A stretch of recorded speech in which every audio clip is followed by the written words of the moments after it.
رمضان كريم كريم كريم شهر عظيم عظيم عظيم رمضان كريم كريم كريم شهر عظيم عظيم عظيم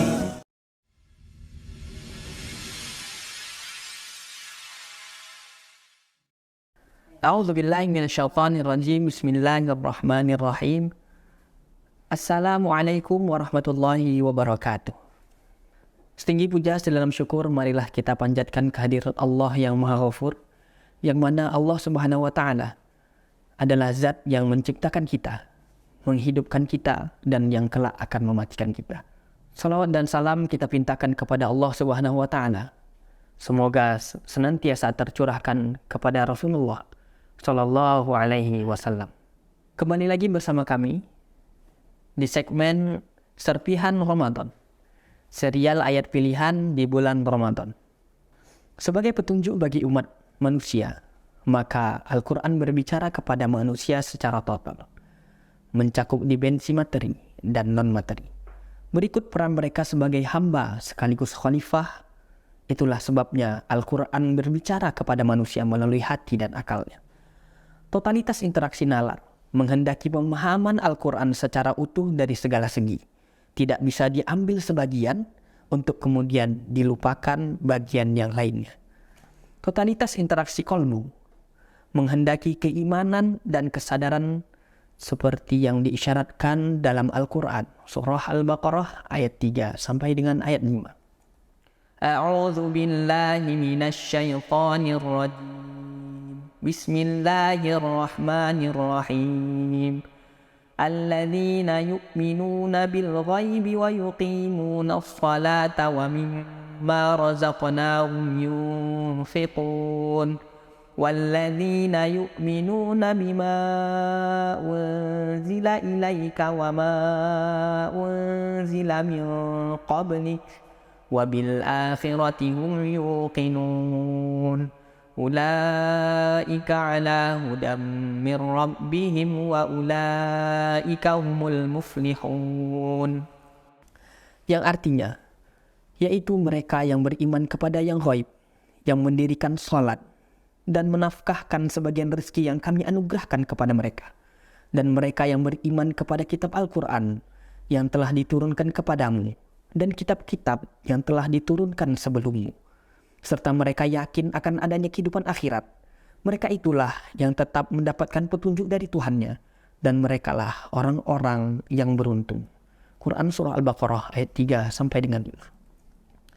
Imam Al-Ghazali mengajarkan password untuk sebuah akses yang maksimal. Namun seberapa jauh seseorang dapat melakukannya tergantung dari individu masing-masing. Password tersebut adalah sikap yang oleh Imam Al-Ghazali dibagi menjadi 3 tingkatan. Tingkatan terendah, seorang pembaca Al-Quran dalam posisi seakan membaca Al-Quran di hadapan Allah Subhanahu wa taala, melihat dan mendengarkan daripadanya. Maka kondisi dalam tingkatan ini seperti seorang yang sedang bertanya, meminta dan memohon.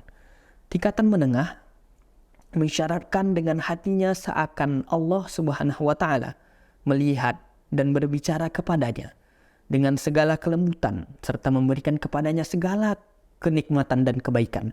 Maka posisinya adalah malu, mengagumkan, mendengarkan, dan memahami.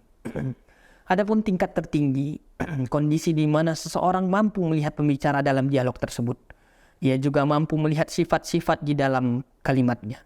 Maka ia tidak melihat kepada dirinya sendiri maupun bacaannya, atau kepada segala macam kenikmatan yang diberikan kepadanya. Ia menjadi tidak menginginkan apa-apa dari sang pembicara. Segenap pikirannya tertuju kepadanya, seakan hanyut dalam menyaksikan pembicara tanpa ada yang lainnya. Inilah derajat para muqarrabin, dan yang sebelumnya adalah derajat ashabul yamin. Sedangkan yang di luar ini adalah orang-orang yang lalai. Sikap seperti inilah yang seharusnya dilakukan oleh seorang muslim dalam membaca firman-firman Allah Subhanahu wa taala.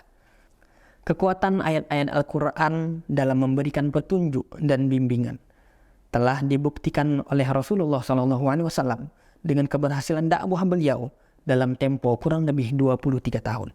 Hal yang sama telah dibuktikan oleh para sahabat dan penerusnya, hingga mampu menciptakan suatu peradaban yang telah memberikan sumbangan besar bagi kemajuan peradaban manusia.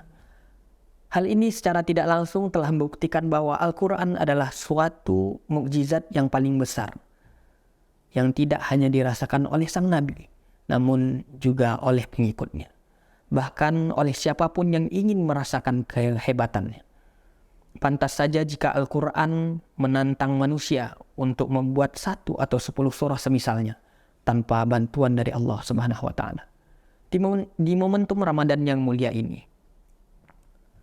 marilah kita jadikan diri kita letakkan diri kita. Di manakah tingkatan kita? Apakah di tingkatan terendah, atau tingkatan menengah, atau tingkatan tertinggi? Di momentum Ramadan yang mulia ini, marilah kita tingkatkan diri kita untuk membaca Al-Quran, untuk memahaminya, untuk mempelajarinya, untuk mentadabburi maknanya, dan mengamalkannya dalam kehidupan kita. Semoga kita salah satu dari 3 tingkatan tadi, dan bukan di luarnya. Karena sungguhnya orang yang tidak termasuk dari tingkatan itu adalah orang-orang yang lalai.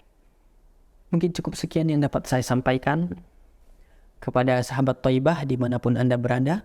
Mohon maaf apabila ada kesalahan kata. Wabillahi taufiq wal hidayah. Wassalamualaikum warahmatullahi wabarakatuh. رمضان زمان البركات رمضان زمان الحسنات رمضان